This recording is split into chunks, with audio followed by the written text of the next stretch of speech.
A new video timeline of the man police believe is the Brown University gunman before and after the mass shooting. An update on the manhunt this hour. Los Angeles prosecutors detail murder charges against Nick Reiner in the slaying of his parents, Hollywood legend Rob Reiner and his wife Michelle. House Republican leaders pull the plug on health care legislation. New York Republican Mike Lawler calls that defeatist tactic idiotic political malpractice.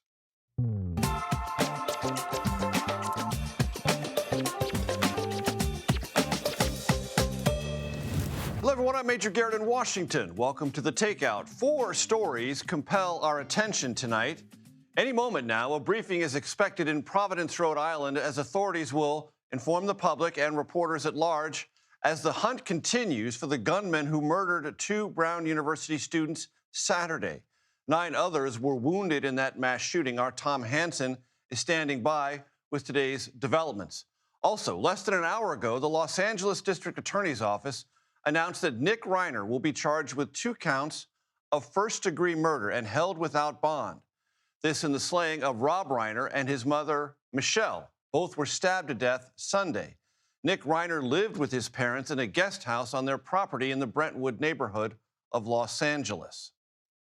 Now, prosecuting these cases involving family members are some of the most challenging and most heart-wrenching cases that this office faces because of the intimate and often brutal nature of the crimes involved. Also, the Secretary of State and Secretary of Defense briefed House and Senate lawmakers on recent U.S. military strikes against suspected drug vessels in the Caribbean and Pacific. Select senators and House members tomorrow will see the full video of a series of aerial strikes on September 2nd that killed occupants of a drug boat and also those who survived the first strike. And this has been a highly successful mission that's ongoing and continued, and we're pleased to be here today to update Congress on how that's developing and how that's moving forward. Lastly, story 4 that has compelled our attention. Vanity Fair published a blazing 2-part article on President Trump's inner circle, wherein Chief of Staff Susie Wiles offered some tart and not always flattering assessments of the president, Vice President J.D. Vance, Attorney General Pam Bondi, and Elon Musk. Wiles also questioned some Trump decisions this year, while hastening to say this first year of Trump 2.0 has been more successful for Trump than some 8-year runs of other presidents. Team Trump, led by the president, swiftly rallied around Wiles. The bias of omission was ever present throughout this story. The reporter omitted all of the positive things that Susie and our team said about the president and the inner workings of the White House. Wiles, who did not deny the quotes attributed to her, nevertheless called the article a, quote, disingenuously framed hit piece. We start tonight, as I mentioned at the beginning of our broadcast, with Tom Hansen, who joins us once again from Providence, Rhode Island. Tom, what's the latest? Hey there, Major. Well, a few developments coming out in just the last few hours. There have been enhanced photos, enhanced videos, and then FBI's Boston field office releasing a video that basically geolocates where this suspected shooter moved around the campus in the hours before and after. Basically, they are trying to piece together a timeline of his movements before the shooting and after the shooting as far as they possibly can in order to provide more information and piece together this narrative. Also give the public as many opportunities to hit up that tip line that they've put out there in order to help authorities locate this person who they believe to be the shooter. You know, we spoke with the Rhode Island Attorney General today. He said that so far in this investigation, they have received roughly 150 actionable tips to that FBI hotline that was put out at the press conference yesterday. So they are making some progress, albeit slow, and certainly not at the rate in which people here want to see. They want to see this person apprehended and brought in, asked questions, and basically for authorities to learn exactly what happened here. Tom, it strikes me a couple of things, that the authorities asked for other members of the public to provide any videos they might have from Ring cameras on their residence or if they have a Tesla vehicle. For those of you who don't know, Teslas have outward-looking cameras that operate all the time, police use them with some regularity of trying to get video images of a crime scene or something that might be related to a crime scene, and that they're wanting people to evaluate the body movements, posture, and gait of this person of interest, and that the video this shown today, 10:30 a.m. Saturday, to remind people, the first call came in about, if I recall correctly, Tom, 2:05 p.m. Saturday from the Brown University campus. So, suggestion, he was casing things out before the crime itself. Yeah, that's absolutely right, Major. And that's one of the things that we heard from the Attorney General in our interview today was they are really looking into if this was premeditated or not, what this shooter knew about the building. Now, one thing I want to point out when you mentioned the cameras and the plea for the public to submit their own videos, submit their own security camera footage, it really boils down to the geography of this building. You know, around Brown University, there are roughly 800 security cameras, we have learned, but most of those security cameras are not located in that or in or around that building, making it very difficult for authorities to piece together his movements in and around the building during the time of the incident. They haven't found any really helpful video from the security cameras in that area. And so that's something where they are now turning to the public. We even saw it ourselves today, authorities going door to door and presumably asking people what they knew, interviewing them, and then, of course, giving them that request for any video that they have for security in their homes. I should also note that that specific building is right on the edge of campus. So that proximity there toes the line between campus property and residential property. So that explains also why they are asking people to weigh in and help and also call that tip line, which, as you heard in that press conference, Major, the actionable tips has actually jumped from 150, which was reported to us earlier today, up to 200. So they are following all those leads and sussing it out. Major. And a community stressed out around the holiday season, still fearful. At the margins, maybe even more than that, an extra police presence provided for schools and other parts of Providence. Tom Hansen coming to us from Providence, Rhode Island. Thank you very much. Jonathan Vigliotti joins me now from Los Angeles. Quick reminder, Los Angeles prosecutors outlined charges against Nick Reiner in the slaying of his parents. Jonathan, pick it up from there. Yeah, a lot to cover from the press conference, Major. We just came from it. 2 counts of first-degree murder now charged against Nick Reiner. The district attorney alleging that Reiner used a knife to brutally stab his parents to death, though not making it clear if that murder weapon was recovered from the scene. The police chief also spoke, saying that good old-fashioned police work led them to track him down at a local park across town. What specifically tipped them off to Nick Reiner as a suspect at this point is unclear. I asked the police chief if he said anything when he was taken into custody. This is back Sunday night, 9:15. If he had any evidence of a crime committed on him, he would not comment. The motive at this point, still unclear. We got nothing in that line from inside, but we do have a better sense of the timeline, primarily emerging from a day of reporting. Police earlier today confirming Rob and Michelle Reiner were discovered in their master bedroom Sunday afternoon. It implies perhaps that this attack happened in the early morning as they were asleep. And why this matters, Nick Reiner was last seen with his parents the night before, Saturday night, at a house party, a holiday party hosted by Conan O'Brien, where, according to sources speaking to CBS News, there was some kind of heated argument that took place before the family left for the night. Major? Jonathan, did the prosecutors say anything about evidence at the scene that is related to the charging of Nick Reiner? That was a big question. We also wanted to know how long, perhaps, the victims had been deceased. They remained very tight-lipped. We do not know what evidence they have. We do not know more in terms of the timeline. That's part of this ongoing investigation, and we do hope to learn more when the charging documents are officially released to us. Jonathan Vigliotti coming to us from Los Angeles. Thank you very much, Jonathan, as always. Whatever the White House says today, trust me, it loves Vanity Fair.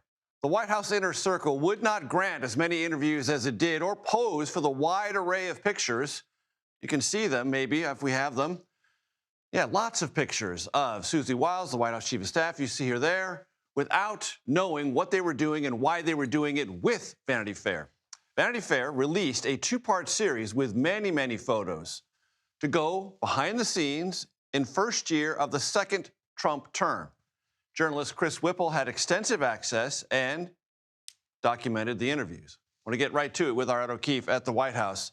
Ed, so much to try to get to. We won't get to all of the scintillating quotes in the Vanity Fair piece, but take your pick. Well, just the idea that she suggests, for example, that the president has an alcoholic's personality, which is a notable comment coming from the daughter of NFL and CBS Sports legend Pat Summerall, who famously battled alcoholism. Notably, earlier today, to the New York Post, the president, in essence, agreed, saying that, well, he doesn't drink, quote, if I did, I'd have a very good chance of being an alcoholic, adding later, it's a very possessive personality.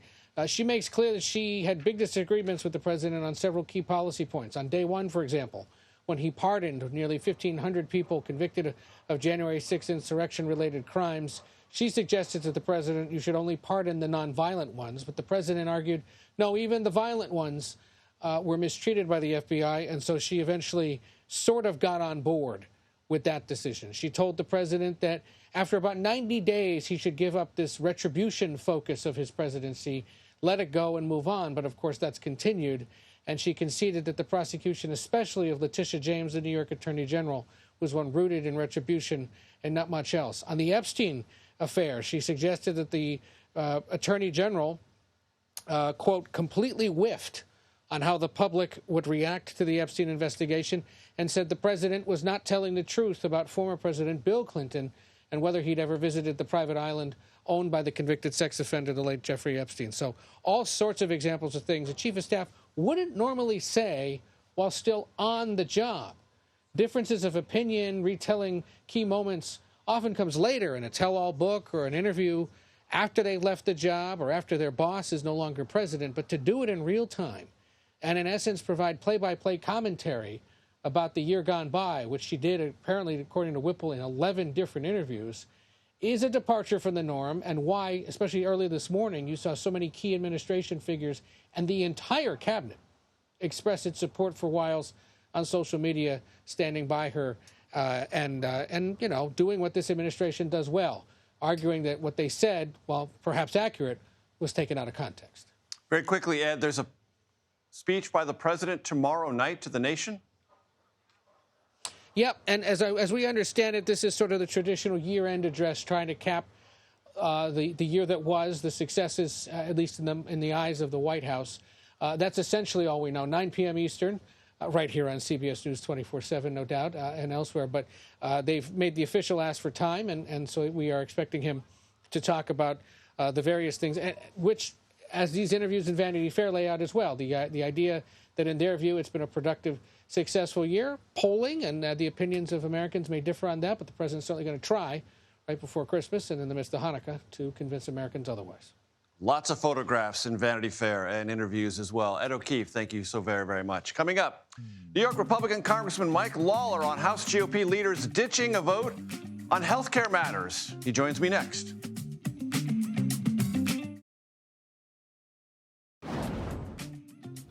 Welcome back to the Takeout. Thanks for hanging out with us. House Speaker Mike Johnson said today there will not be a vote at all this week in the House on a bill extending Obamacare tax credits. Earlier, I discussed the implications of that with New York Republican Mike Lawler. Here's our conversation. Congressman, give me your unfiltered opinion of the decision of the House Republican leaders not to have a floor vote on extending enhanced Obamacare tax credits. It's idiotic and it's political malpractice. The fact is that we have a time-sensitive issue, which is the expiration of these enhanced premium tax credits that were put in place during COVID. We can all agree that Obamacare has failed to reduce healthcare costs across this country. And in fact, since Obamacare took effect, healthcare premiums have risen 96% at minimum. So we need to address the longer-term issue of healthcare costs in this country. But to allow these subsidies to expire without even having a vote, to me, is foolish, and it's why I am fighting for a up or down vote. We worked in a bipartisan way, a group of us, myself, Brian Fitzpatrick, Jen Kiggins, David Valadao, among others, over the last few weeks to come up with several compromise pieces of legislation.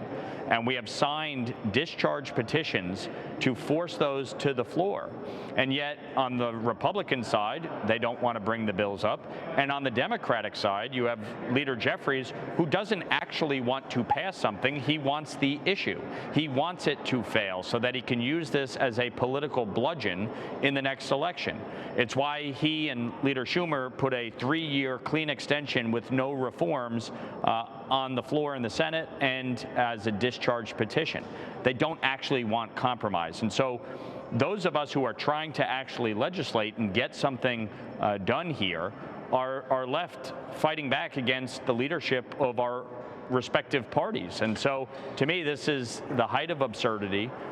It is precisely why things don't get done in this place, because people would rather the upper hand or the issue or the political win rather than the hard work of bipartisan compromise. And that's what I am focused on an issue that is critical for millions of Americans. Is the idiotic party engaging in political malpractice the Speaker of the House or the President of the United States? Well, look, Congress has to act, and we have a responsibility to advance legislation forward. Right, but you know, Congressman, if President Trump endorsed what you're talking about, that would dislodge the House Republican leadership. He's sort of been on the sidelines throughout all this in the last couple of weeks. Well, with all due respect, we have members who have strong positions on the ACA, on Hyde, et cetera. We have been trying to work through these issues for the last few weeks.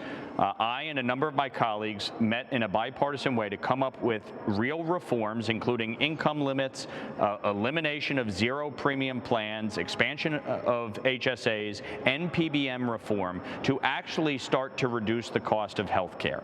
The challenge is that it doesn't have Hyde language in it, which is why many of my colleagues on the right won't support it. And on the left, if you put that language in, they will revolt. And so you're betwixt and between trying to solve a problem. The White House put out a framework that was rejected by the Speaker and others. And so, we're trying to work through this. My point is we have a time deadline.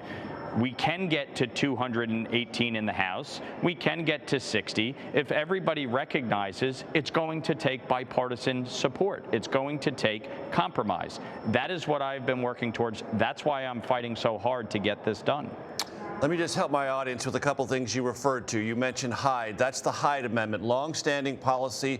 Federal funds do not go directly to provide abortion services. You mentioned HSAs. That's health savings accounts, alternatives to the Obamacare exchange. So those are things I just want to let my audience understand as they go along with the terminology. There are Senate negotiations that the Senate Majority Leader John Thune this afternoon said he hopes have promise of creating an alternative remedy to this in early January. Do you share his optimism? Well, look, we obviously have an immediate deadline with the expiration of these tax credits. We have the longer-term issue of health care costs in this country. I think everybody should be able to acknowledge that Obamacare has not fulfilled the promise that was made to the American people, that it would reduce health care costs. It has not. And so the question is, how do we deal with that? We have a number of pieces of legislation that are coming for a vote this week in the House that do start to chip away at some of the problems, including associated health plans, which will allow small businesses the ability to collectively negotiate health care plans. But that alone is not going to solve the problem. And so you have to start to work in a bipartisan way to get this done. Anybody that thinks you're going to jam through health care policy in a partisan manner is kidding themselves. We saw what happened when Democrats did that 15 years ago in a bill that was written by the insurance companies, by the way, and it has not actually produced results. All it has done is driven insurance premiums sky high, record profits, and meanwhile the American people are struggling to afford their health care. What will this mean to your constituents on December 31st? And there's some reporting out there that some constituents are having a hard time reaching you on this or something like that. Do you want to respond to that? No, they're not having a hard time. That's put forth by the Democrats trying to, astroturf everybody and gaslight everybody. I've been leading on this issue. I'm the one actually trying to negotiate a bipartisan deal.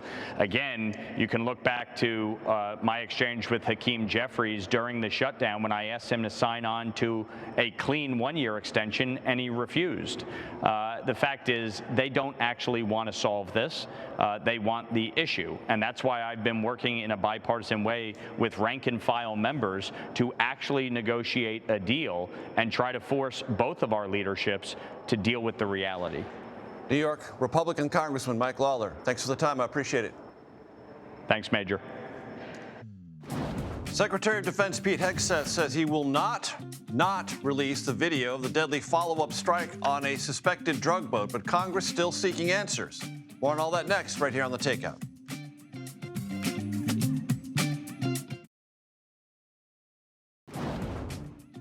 Welcome back. Lawmakers are still seeking answers over September's deadly follow-up strikes on alleged Venezuelan drug boat. Secretary of State Marco Rubio and Defense Secretary Pete Hegseth briefed senators and House members on the Hill today. Hegseth says the video of the mission will not be released to the public.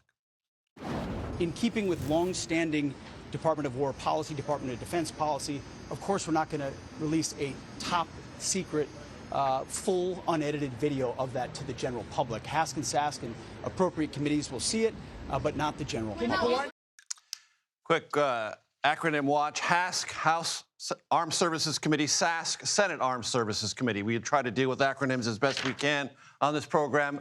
Always Nicole Killian on Capitol Hill. Nicole, just to remind our audience, December 3rd, President of the United States on the future of this video. Let's watch. Will you release video of that strike so that the American people can see for themselves what happened? I don't know what they have, but whatever they have, we'd certainly release. No problem. Certainly release, no problem. But now there's a problem, Nicole. Yeah, that's right. Well, as you heard Secretary Hegseth there say, he believes this information is top secret. That's why he doesn't believe it should be made public, although he did acknowledge that members on the committees of jurisdiction, House Armed Services, Senate Armed Services, will get an opportunity to see that video. In fact, we're expecting Admiral Bradley to be back here on Capitol Hill. He's actually the one who oversaw that controversial September 2nd strike. So he is expected to brief both House and Senate Armed Services Committee members on that, along with that video. That being said, though, we certainly saw differing reactions from lawmakers as they emerged from these briefings. Of course, by and large, many Republicans defended the administration's actions and authority that they have to carry out these strikes, whereas many Democrats feel that Congress is being bypassed in this process, that the administration may have overstepped its bounds, and they specifically would like to see that video made public. Very quickly, Nicole, Lindsey Graham, Republican from South Carolina, went to the big picture on this. Is this actually more about the future of Nicolas Maduro than drug interdiction? I want to play that soundbite from the senator. So I asked the question, what happens when he leaves? And they say that this is counter drugs. It'd be nice if he left. That's not a good answer. I want to reassert again, you cannot allow this man to be standing after this display of force, and I did not get a very good answer as to what happens next. That really does seem to be the meta question around all this, Nicole. I wonder how many other lawmakers are asking it. Yeah, that's right. Well, I mean, if you saw Secretary Hegseth there in that bite you played, I was standing right next to him, and that was precisely the question I tried to ask him. But he nor Secretary Rubio took questions about what is the end game here. Is the ultimate goal regime change? And certainly that's the point that Senator Graham made, saying, look, if that's the goal, just say it. So he was still very supportive of the administration, but feels that, both secretaries really needed to address that question. And he said he would welcome them to come back to the Hill, potentially even for additional briefings. That's what you mean. Just say it. Nicole Killian, thanks so much. Subsidies under the Affordable Care Act are all but guaranteed to rise at the end of this month. White House Speaker Mike Johnson says there won't be a vote on that. You're watching The Takeout. Welcome back to The Takeout. Those of you who are eagle-eyed, and there are many in the audience who fit into that category, might have noticed during the Michael Lawler interview during the White Shots these cookies on the set. They've been here all show. Here's how it got there. I invited members of our D.C. crew on a voluntary basis, stress voluntary basis, to bake holiday cookies so we could have them each day this week. We had some last night, but my plans to highlight and explain all this festive little diversion, well, they were overtaken by breaking news. It happened. So tonight, we have butterscotch clove gingerbread cookies with some added pecans, courtesy of Mab with the crafty Carney. She is the partner of one of our floor crew members, William Bauman. So we are very happy to have her cookies, homemade cookies each day this week to celebrate the season. Part of my never-ending quest to keep food central to the takeout experience. Oh, now back to the show. Let me introduce our reporter panel. Please move the copy up so I can get the names, please. Thank you so much. White House correspondent for NPR, Deepa Shivram, and Julie Grace Brovke, who covers Congress for 24 Site News. All right, Vanity Fair and the heavily present inner circle of President Trump posing for picture after picture. Susie Wiles, the White House chief, has 11 interviews. Deepa, you're over in the building. What's the last radius of this Vanity Fair piece? Yeah, the thing that stood out to me is like the president's schedule is so tight. There is not a lot of time. If you work for the president, arguably you almost have less time as the White House chief of staff. Clearly here a priority was given to sit down and give 11 interviews, take over a whole like photo shoot situation. This is a lot of time that was invested in a story that they say now lacks. And Julie Grace, these photos are very, very artistic, stylistic. You don't shoot those photos with an iPhone glancingly. These are setup things. Again, allocation of time and intentionality. I mean, I don't think I've seen a member of the administration be this candid since maybe the mooch with that Ryan Lizza article back in the day, but this was obviously more intentional. That would turn out to be a career ender. These will not. Yeah, I mean, the administration's definitely rallying behind Susie Wiles, but it's, yeah, I mean, definitely some shocking, you wouldn't expect it to be on the record comments. Candid, but I didn't feel, and Deepa, I'd like your impression of this, that she was throwing anyone under the bus. Maybe the Attorney General about mishandling the Epstein matter, but that's sort of accepted wisdom within the West Wing anyway. I was going to say, I don't think this is normal for any like president chief of staff to do, but it may be kind of normal for Trump's chief of staff to do. This came across for her as someone who's obviously very in the know and willing to confidently say what she thinks out loud, which I think is really in line with the way the president himself functions. Outside of some of the, like tidbits of, gossip about Elon Musk and things like that, she had some air of authority about what she was talking about, and I think that's what the White House can lean on. And Julie Grace, it also seemed, if you're going to think about this, why would they do this? Is there a strategy behind it? Maybe it's to say there are disagreements here. They can happen. You can have a disagreement with the president, still keep your job, so that it's a functionality sort of story, even though Susie Wiles, tried to push back on the selective quotation therein. I mean, I think that very well could have been the strategy. And I mean, it's kind of interesting, some of the more inflammatory things that people pointed to online, her saying that Trump has the personality of an alcoholic. He came out and talked to the New York Post and was like, I don't disagree with her. He said that about himself many times. It's a good thing I don't drink like my brother did. He learned lessons from his brother who did have an alcohol abuse problem. Said if I did, I would probably be having kind of a manic personality. Trump's acknowledged that. I didn't even think that was a headline grabber. Deepa. No, I mean, it was, again, that kind of honesty that I think works with his base, right? They see things like this and they say, well, that's a president who's telling the truth. And even J.D. Vance embraced that she said he's a conspiracy theorist. He did today. He was in Pennsylvania. He's like, yeah, the ones that are true. Ha, ha, ha. I mean, it was kind of interesting. I think that the one thing that Susie Wiles pushed back on were the Elon Musk comments, which then later the audio was sent, I believe, to the New York Times. But I mean, I feel like that was also kind of a thing that's kind of been common knowledge about Elon Musk out there. Yes, that he takes ketamine a lot, and that that's one thing I didn't know, that he slept in a sleeping bag in the executive office building during the day.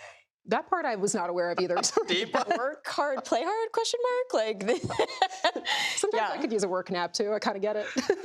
Very quickly, Julie Grace, we have a decision not to act, even bring anything to the floor on health care. Moderates are not happy. So Nicole Lotto was just in the Rules Committee about an hour ago trying to push for the Fitzpatrick language. Some alternative, something to get on the floor. Yeah, and I was just talking to Speaker Because the moderates are desperate to vote for something so they can tell their constituents, at least I tried. Absolutely. And there's talk of these discharge petitions of trying to kind of side-skirt leadership on that. And leadership's very dug in on, we want this to go to essentially HSA accounts instead of health insurers to bring down premiums. But I know moderates are very worried about it, and they're very worried about how it'll impact their races. And Deepa, the White House is going to have to do something about this once the premiums go up in 2026, because it's not going away as a political issue. No, especially ahead of the midterm elections. This is obviously something Republicans across the country are going to have to kind of grapple with and deal with, and they're going to be looking to the White House to kind of signal on that messaging. I think you might start to see Trump go out on the road a little bit more. He's giving a speech, later this week and tomorrow night as well. And prime time address to sort of encapsulate the year that was from his perspective. I'm sure there'll be a lot of A plus references there. Deepa Shivram, Julie Grace Brubke, thank you so much. Thanks for having me. Have some cookies. They don't eat themselves. Happy Tuesday, everyone. This is The Takeout. Relentlessly curious, reliably civil, occasionally clever. Daily Report coming up next.